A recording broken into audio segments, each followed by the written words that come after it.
Meu irmão, Deus te abençoe. Podeis sentar, igreja.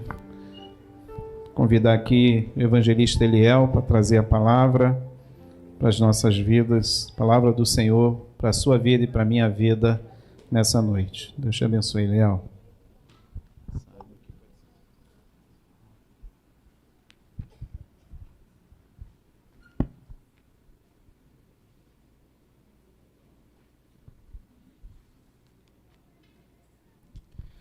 Bem, graças e paz, irmãos. Amém? Quero convidar vocês a abrirem suas Bíblias no Evangelho de João, capítulo de número 4. Evangelho de João, capítulo de número 4. Nós iremos ler a partir do verso 4. João 4:4 até o versículo 14.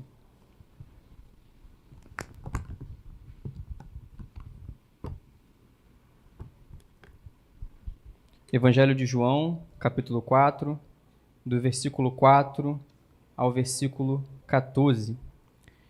O que você costuma fazer quando você está com sede? A resposta é muito óbvia, né? Quando a gente está com sede, a gente bebe água. Ainda mais quando está fazendo calor, como tem feito, né? Bem abafado, bem quente. Quando o culto começou, eu dei um pulinho ali atrás, fui beber uma água. Estava até conversando com a irmã que estava bebendo água também. Ela falou, que bom que essa água está gelada.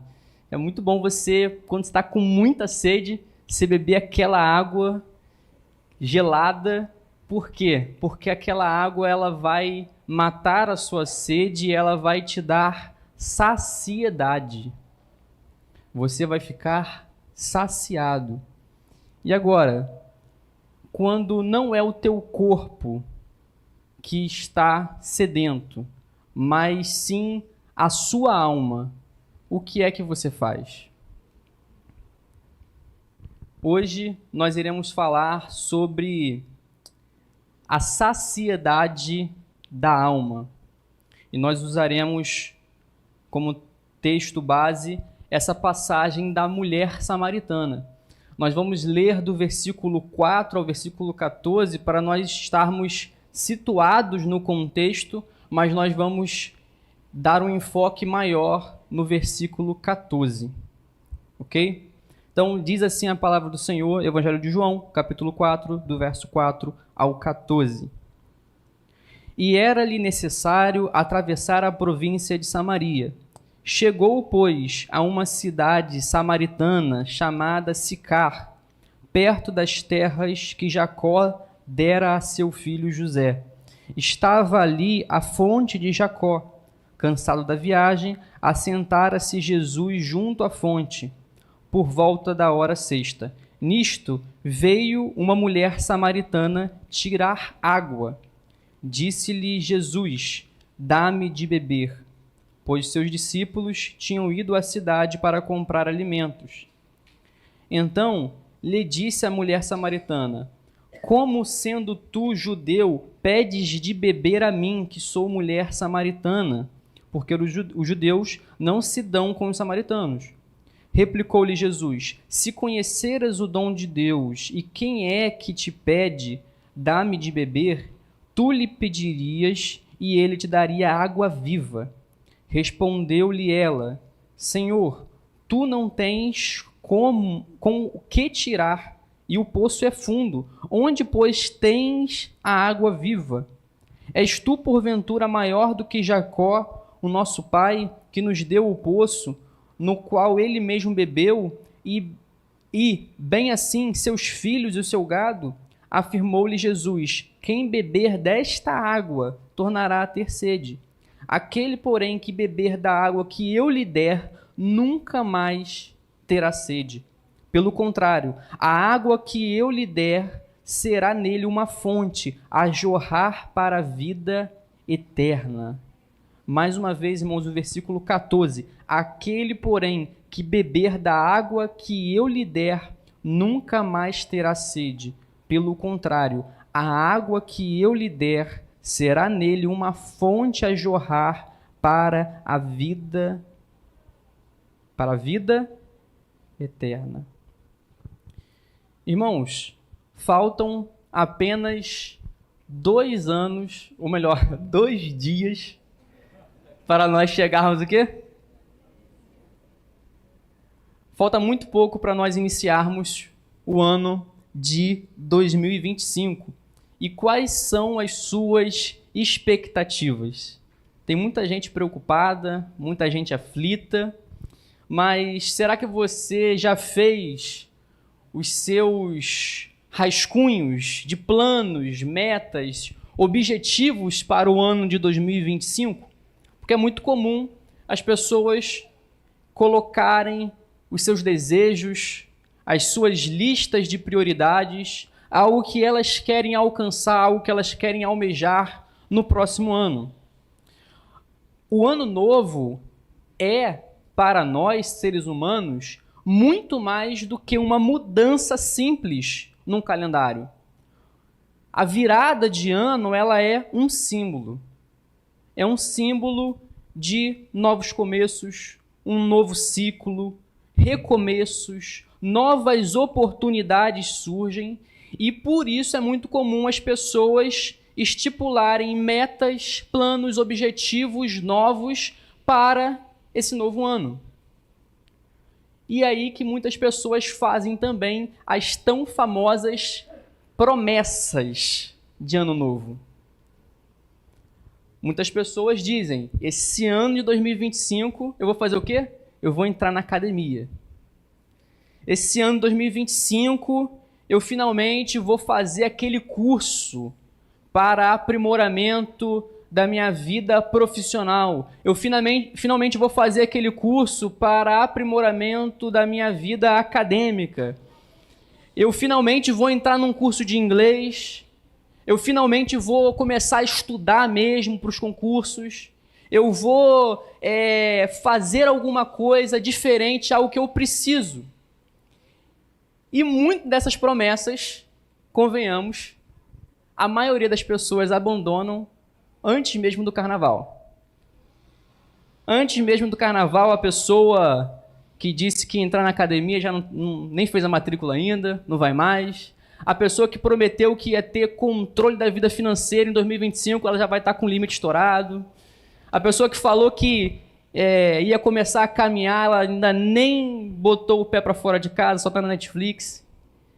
Muitas dessas promessas que nós fazemos no ano novo, para um novo ano, elas não são cumpridas, outras sim, mas muitas são abandonadas. Mas eu queria chamar a sua atenção não para as promessas em si que nós fazemos, mas eu queria chamar a sua atenção para a natureza dessas promessas, para a natureza dos planos e dos objetivos que nós traçamos para as nossas vidas, a natureza das nossas metas, porque se nós analisarmos bem, nós vamos ver que a maioria dos planos e metas que nós traçamos giram em torno de nós mesmos. A maioria dos sonhos, dos objetivos que nós temos em vista são não para abençoar o próximo, não para abençoar a comunidade, às vezes não para abençoar a igreja, mas a maioria dos planos e de metas que as pessoas costumam fazer no início do ano são, na verdade, de natureza egoísta e materialista. E é muito interessante nós observarmos que a Bíblia e a mensagem bíblica, ela não vai nos trazer uma mensagem que nos faça entender que a gente tem que estar mais preocupado com as coisas terrenas do que com as coisas de cima. Colossenses capítulo 3, versículo 2, o apóstolo Paulo ele vai falar: pensai nas coisas que são de cima e não nas coisas que são aqui da terra. A Bíblia, ela não está apontando para a terra no sentido de nos fazermos preocupados com as coisas daqui, do aqui e do agora, dessa vida presente. Mas a Bíblia, ela vai nos levar a olharmos para os céus, não pensando e preocupados com o reino dos homens, mas pensando e com a mente ocupada com o reino de Deus. E em todos os evangelhos, nós vamos ver que Jesus está o tempo todo levando os seus discípulos, levando os olhares desatentos dos discípulos, não para este mundo, mas para o mundo vindouro. Por isso, muitas vezes, os discípulos não entendiam o que Jesus estava dizendo, porque Jesus falava de verdades espirituais e eles estavam com a mente tão somente nas coisas materiais.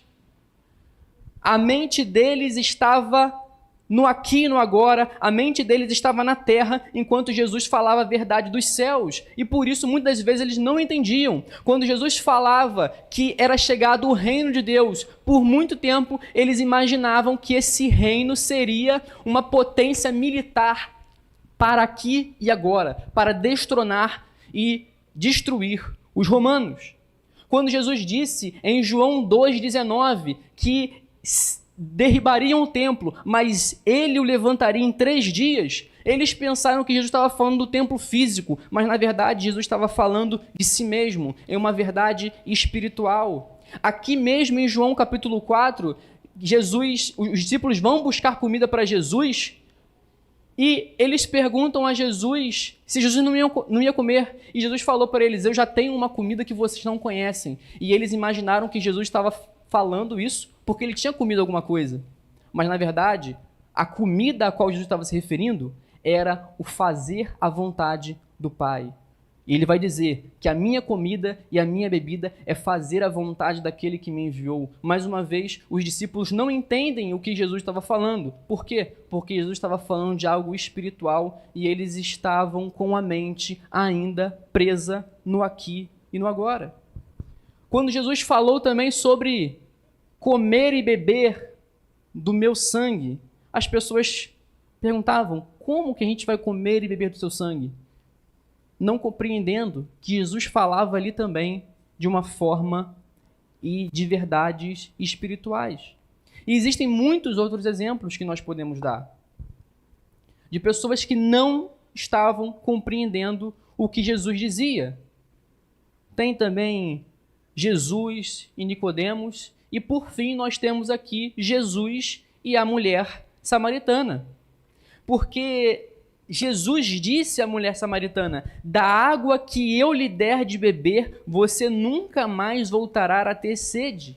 E inicialmente, aquela mulher interpretou aquilo como algo literal, enquanto que Jesus, na verdade, estava usando a palavra água de uma forma simbólica. Jesus estava transmitindo para ela uma verdade espiritual. Jesus tinha para essa mulher uma mensagem muito importante. E para transmitir essa mensagem para esta mulher, Jesus tem que transpassar diversas barreiras.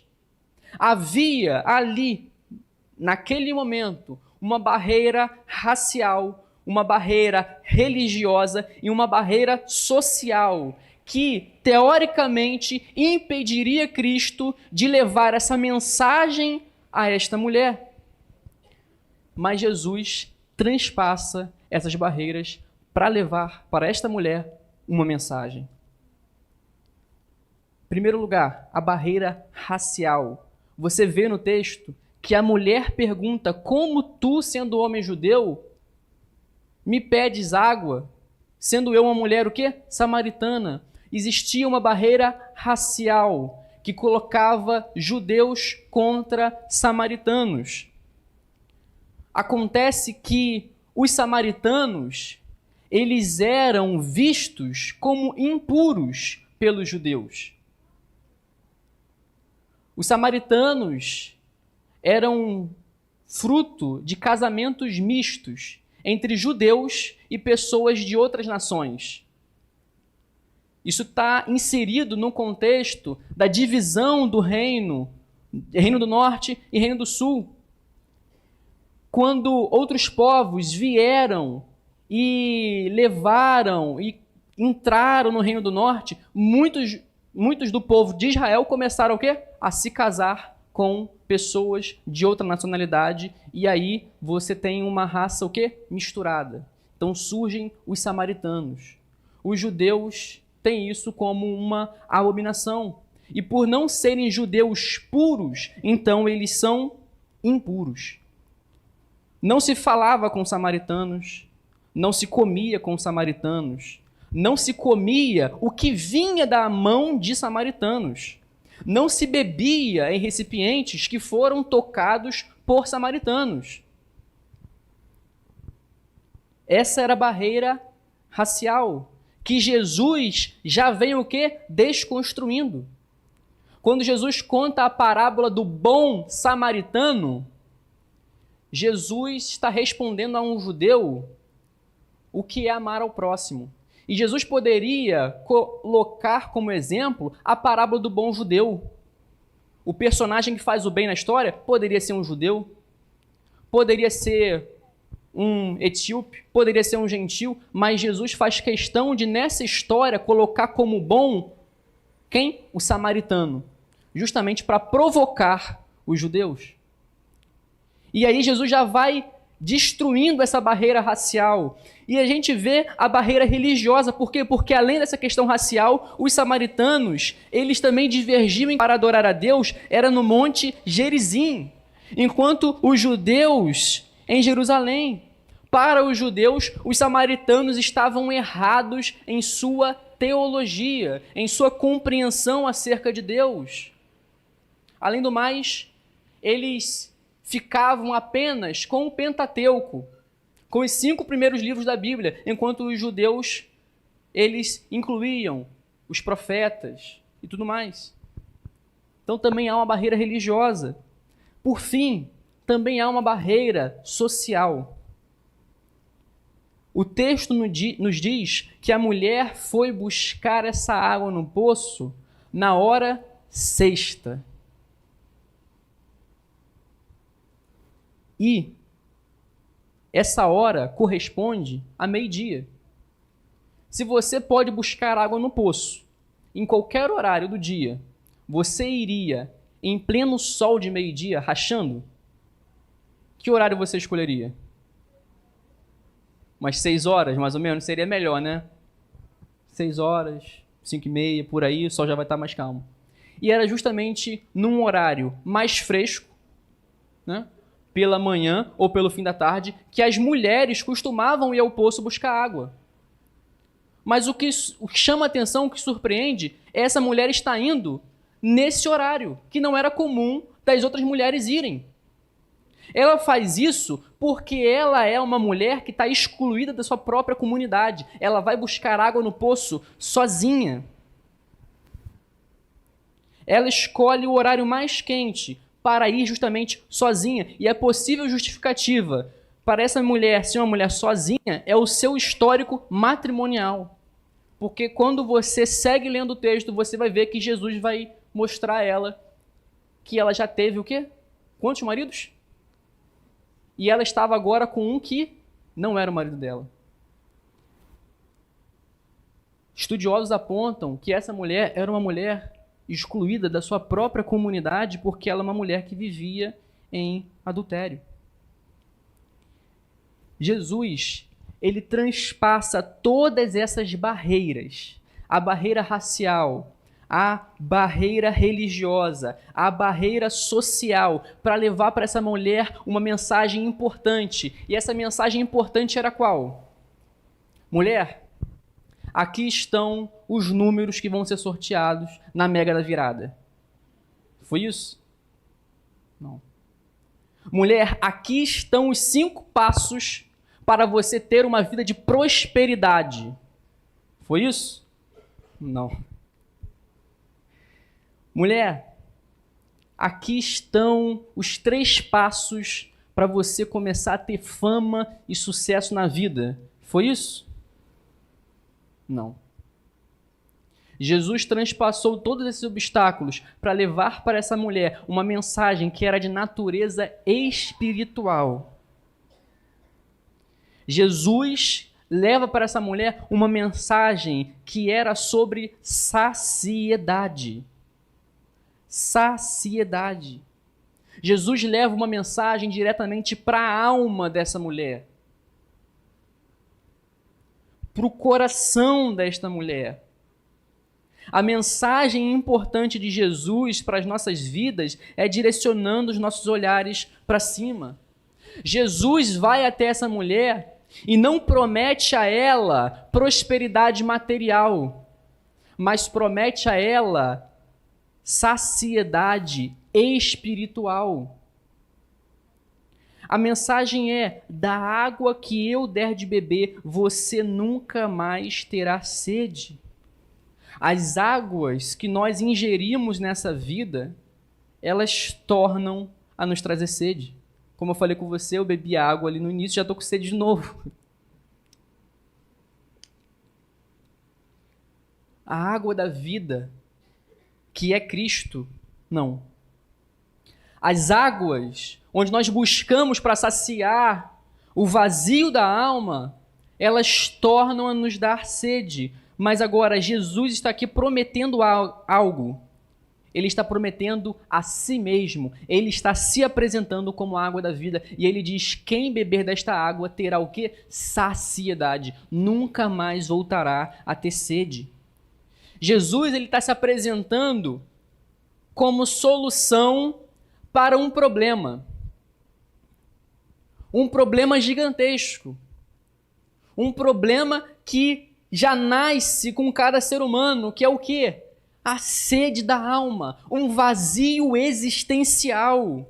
Existe uma sede na alma do homem assim que ele nasce. Existe um vazio existencial na alma do homem assim que ele nasce, porque ele já nasce distante de Deus e corrompido pelo pecado. Há um filósofo do século XX chamado Heidegger, que ele vai dizer o seguinte: o ser humano é um ser que se percebe como uma falta. Um ser que está sempre em falta, sempre carente de algo. O ser humano está nessa condição. E por se ver nesta condição, ele busca na vida coisas que podem preencher o seu interior. Mas, com o tempo, ele percebe que nada daquilo que ele buscou como uma promessa de que saciaria sua sede, realmente o sacia. E aí ele se frustra. Um indivíduo pode procurar nas mulheres o sentido da sua vida, preencher o vazio que existe no seu coração, mas ele não encontra. Porque um outro indivíduo não é capaz de preencher o vazio que existe no ser humano. Um indivíduo pode encontrar numa causa política, numa causa nobre, numa causa que é dos interesses da nação, da pátria. Ele pode encontrar ali, achar que ali ele encontre o sentido da vida, algo que preencha o seu interior. Mas nenhuma causa, por mais nobre que seja, é capaz de preencher o vazio do ser humano. Um indivíduo pode também procurar no poder, na fama, na glória perante os homens, algo que vai preencher o seu interior, mas também não vai encontrar, porque a fama e o poder não são capazes de preencher o vazio que existe no ser humano e dar sentido à vida. Falei aqui de personagens bíblicos.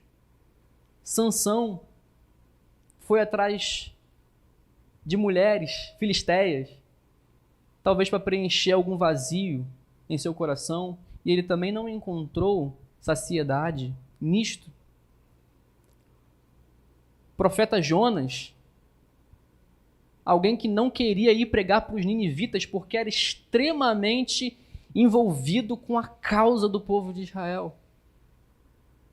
E essa idolatria política do profeta Jonas também não lhe trazia saciedade à alma. Ou então Saul, que alcançou fama e poder, e na fama e no poder se perdeu em loucura. Nós podemos falar de personagens bíblicos, mas nós somos iguais. Porque também, muitas das vezes, caímos no erro de buscarmos coisas neste mundo para preencher o nosso interior. Mas a verdade é que este mundo, ele está cheio de pessoas que estão com as mãos cheias, mas com os corações vazios. Com o advento da internet, o mundo ele está repleto de pessoas conectadas, mas ao mesmo tempo, pessoas estão cada vez mais isoladas e sozinhas. O mundo está cheio de pessoas que se divertem. Tem entretenimento para todo lado. Pessoas que comem, bebem, sorriem, mas que no final de tudo se deprimem. Isso tudo me faz lembrar de uma história de um menino que um dia ele comprou uma camisa nova para poder passar lá a virada dele, do ano novo. E aí a pessoa geralmente, quando vai na virada do ano novo, ela compra uma camisa de que cor? Aquela camisa branca, né? Bonita. E aí ele foi lá, botou aquela camisa branca, e aí na festa ele se sujou. Ficou sujo, estava comendo alguma coisa, sujou a camisa dele branquinha, e ele falou, preciso resolver isso aqui, vou limpar. E aí nada que a mancha não saía. E aí ele foi perguntar para alguns amigos como que ele poderia resolver aquele problema. E aí uns amigos indicaram para ele um produto de limpeza, tipo um Vanish da vida, né? Ó, passa isso, lava e esfrega bastante esse produto aqui, que vai resolver o problema. E aquele menino foi acreditando nisso, pegou a blusa dele, lavou, depois pegou o produto, passou, esfregou, deixou secando. No dia seguinte, quando ele foi ver a camisa, nada. Ficou mais encardida. Aí ele foi falar com os amigos dele, pô, cara, não deu certo aquele produto lá não. Aí eles falaram, pô, porque você passou pouco. Você tem que lavar de novo e passar mais ainda e esfregar mais. Aí foi ele segunda vez, lavou, pegou o produto, jogou mais, esfregou, deixou secando. No dia seguinte ele chegou lá, nada, estava mais encardido ainda. Aí ele falou, não é possível. Ele voltou num amigo lá que tinha indicado o produto e falou, pô, isso aí é uma furada, cara. De novo, o negócio ficou mais sujo, a camisa branca que eu comprei tá ficando mais suja com o produto que você me recomendou. Ele falou, cara, você tá fazendo errado, você tem que jogar mais.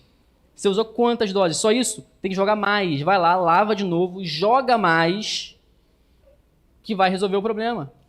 E aí ele foi lá, lavou a camisa de novo, jogou muito produto, esfregou bem, deixou secando. No dia seguinte ele chegou lá, nada, a camisa estava mais encardida, a camisa que era branca ficou toda manchada, praticamente preta. O nome desse produto de limpeza, a marca era Pecado. Por quê? Porque o pecado é exatamente assim, ele te promete resolver um problema, mas ele torna o problema cada vez pior. É o pecado. A pornografia, ela pode te prometer resolver um problema. Teu problema sexual, teu problema de carência, mas ela vai pegar o teu problema e vai torná-lo ainda pior. O dinheiro pode ser uma necessidade. E aí a pessoa, ela vê uma oportunidade de ganhar dinheiro de uma maneira fácil, talvez roubando os outros, furtando, ou de algum meio ilícito. E aquilo ali parece uma promessa para resolver o problema dela.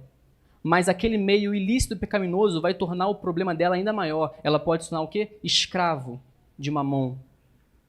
A pessoa que tem um problema com reconhecimento, ela pode ver a fama como um escape, para que ela tenha autoestima, para que ela se sinta valorizada perante os outros.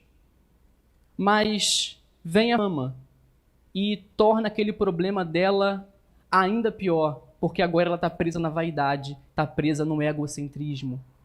O pecado, ele promete resolver um problema, mas ele torna esse problema ainda pior.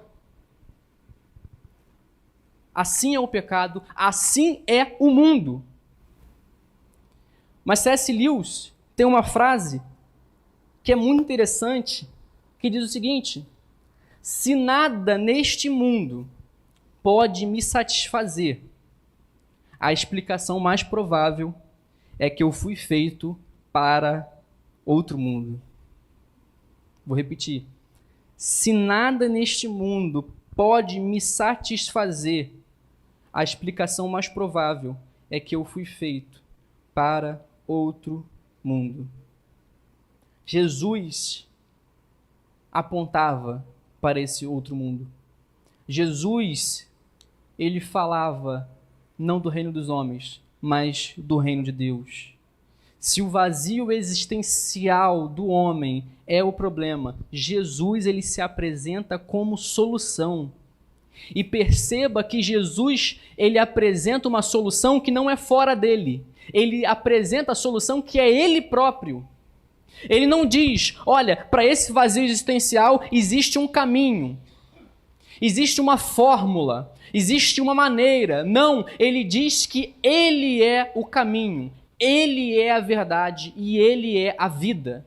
Jesus faz o que nenhum outro líder religioso fez ou poderia fazer, que é apresentar-se a si mesmo como solução para os problemas. E ao fazer isso, ele revela a sua identidade como filho unigênito do Pai. Ele se revela como o próprio Verbo que se fez carne. Jesus faz promessas que nos mostram o quê? Que ele é o pão da vida, que ele é o caminho, a verdade e a vida, e ele é a própria vida.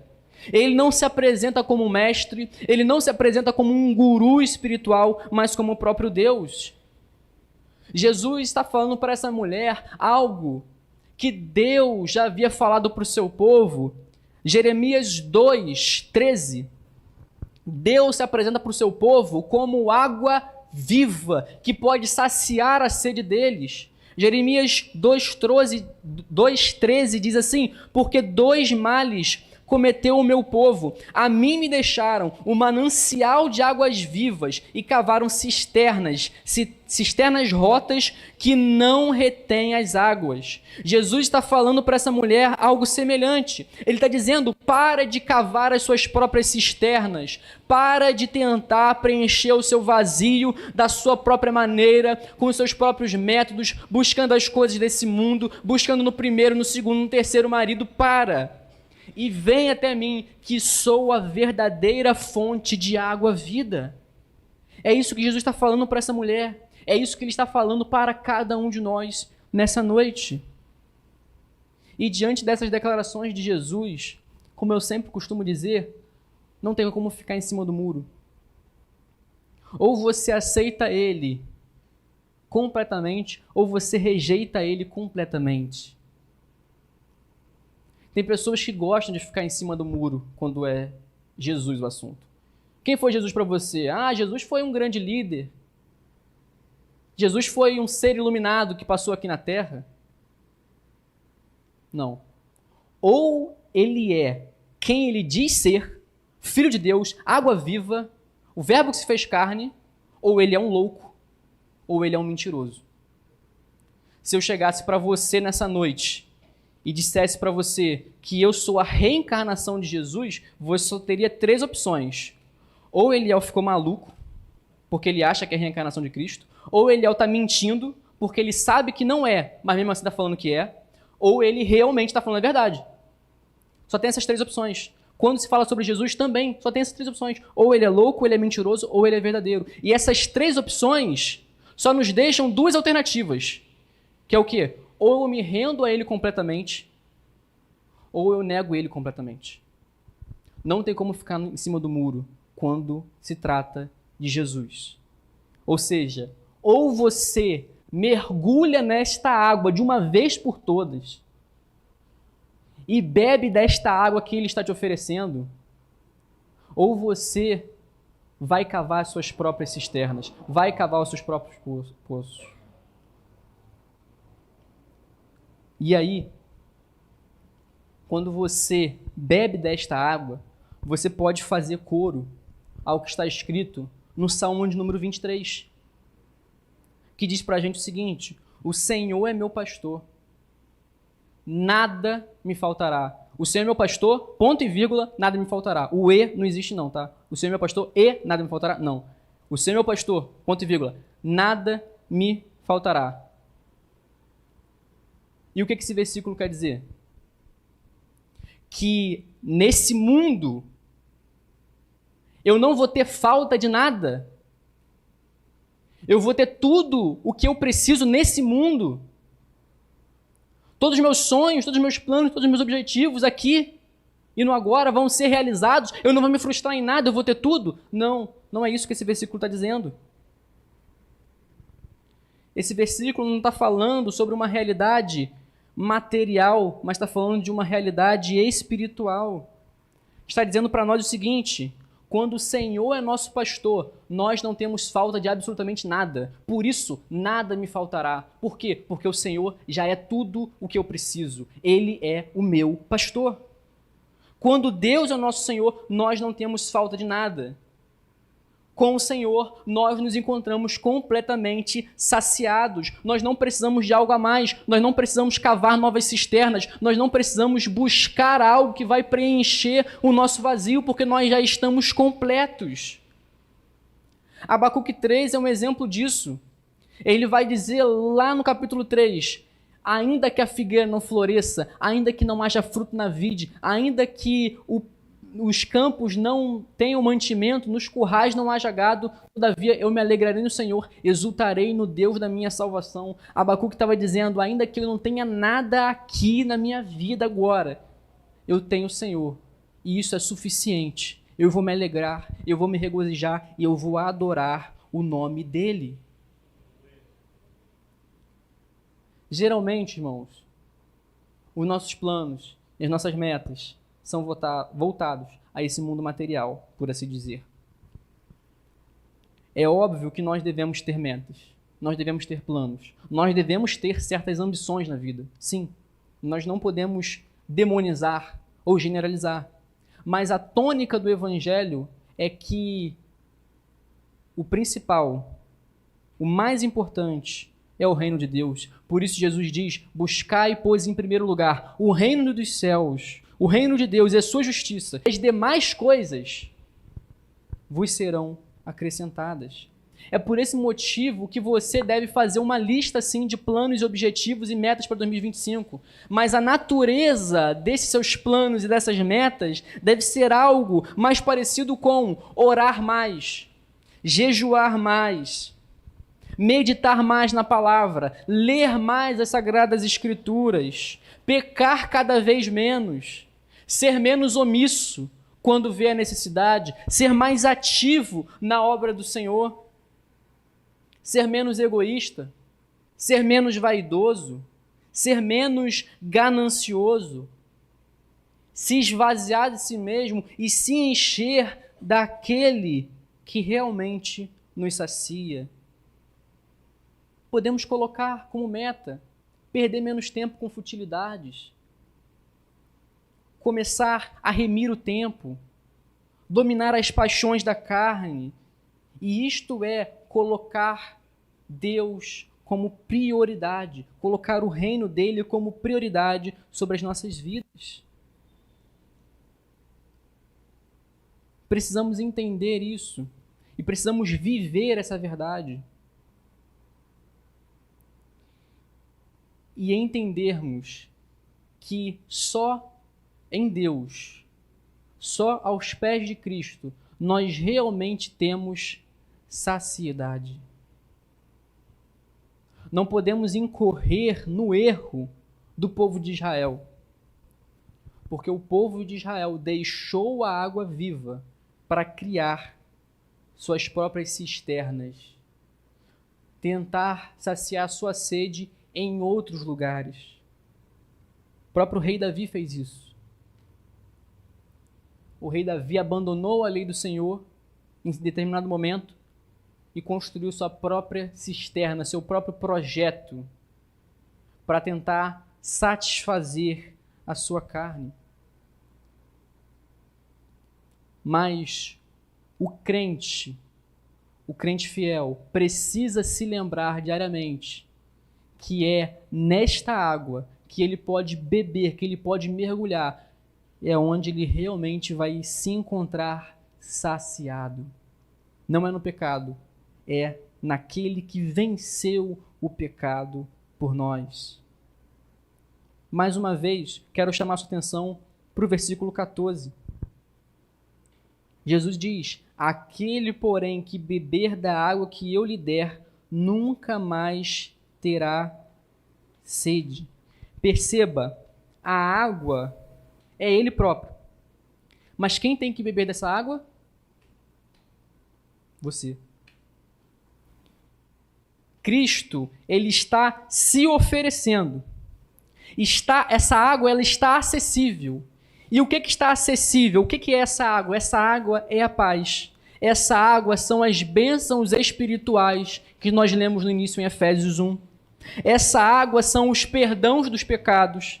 Essa água é a justificação. Essa água é a certeza da salvação. É a sua identidade como filho de Deus. Tudo isso está acessível. E agora, você deve ingerir. Você deve beber desta água.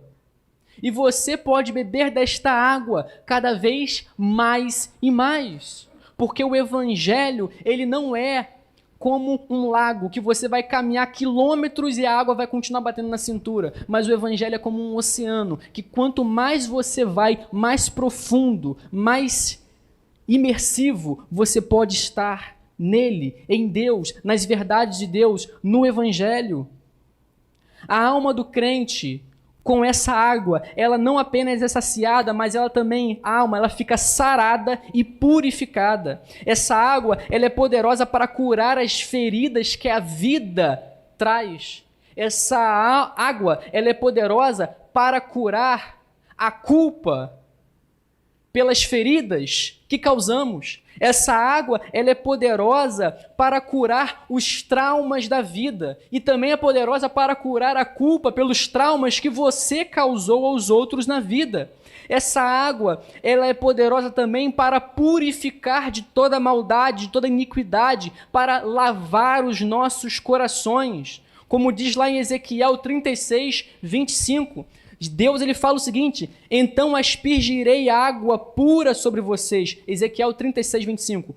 Aspergirei água pura sobre vós, e ficareis purificados de todas as vossas imundícias, e de todos os vossos ídolos vos purificareis.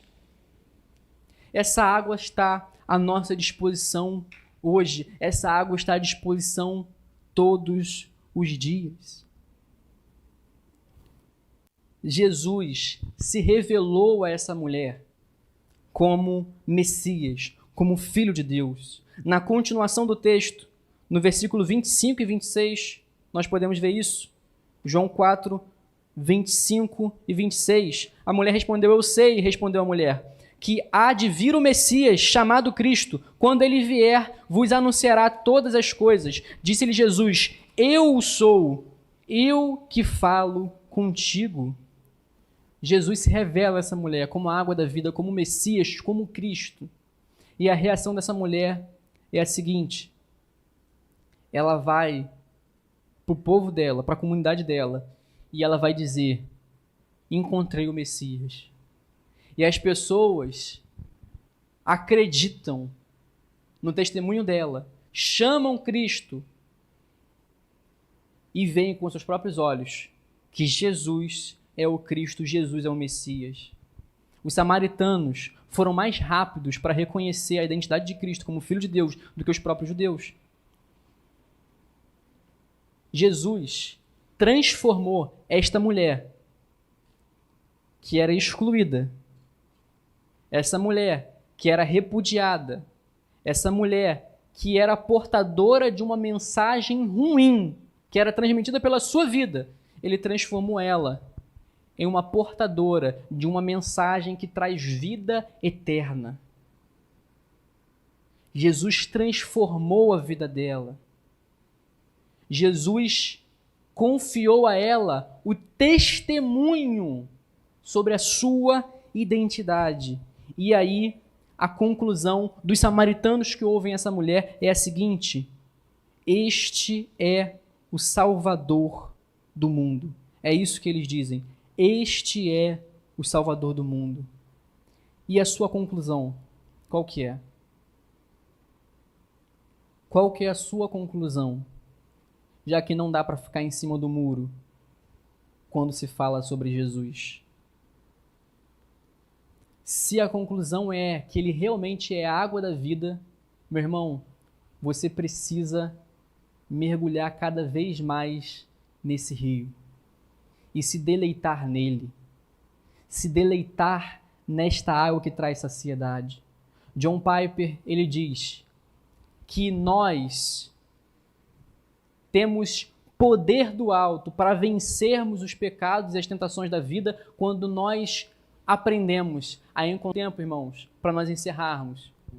Jesus, quando ele vai orar pelos seus discípulos, ele diz o seguinte: eu não peço que os tire do mundo.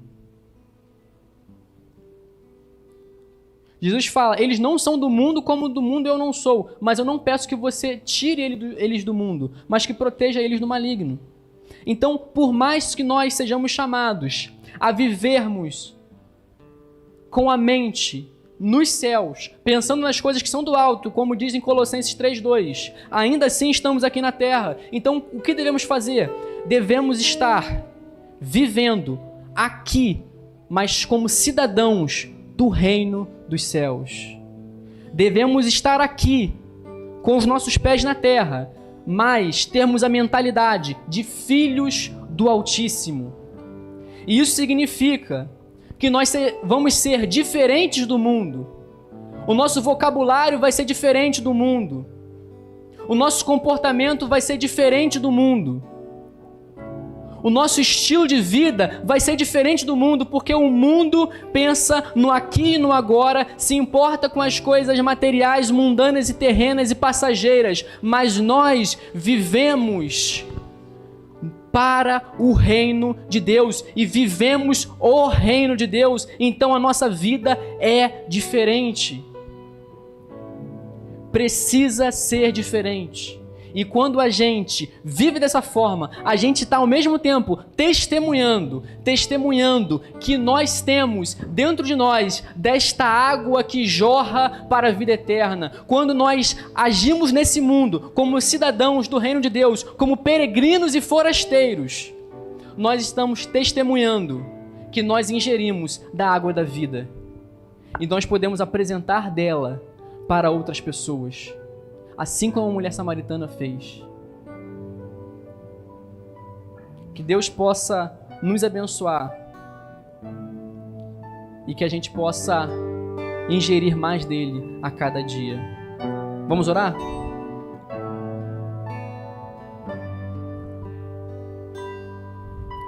Pai, nós queremos te agradecer por tua palavra.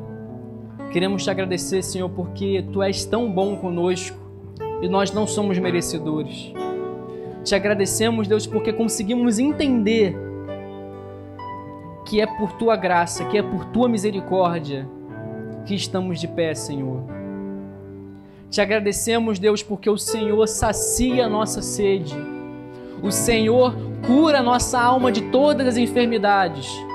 Te agradecemos, Senhor, porque o Senhor é o Deus da nossa vida. O Senhor é soberano sobre toda a existência. O Senhor é soberano sobre cada área das nossas vidas. E nós te agradecemos, Deus, por o Senhor ser tão bom, por o Senhor ser essa água que sacia a nossa sede. Obrigado, Senhor. Ilumina nossa mente, ilumina nosso coração, para que possamos viver de acordo com essa verdade, Pai. Em nome de Jesus. Amém. Amém. Você pode se colocar de pé, amém? Junto ao poço estava eu, quando o homem judeu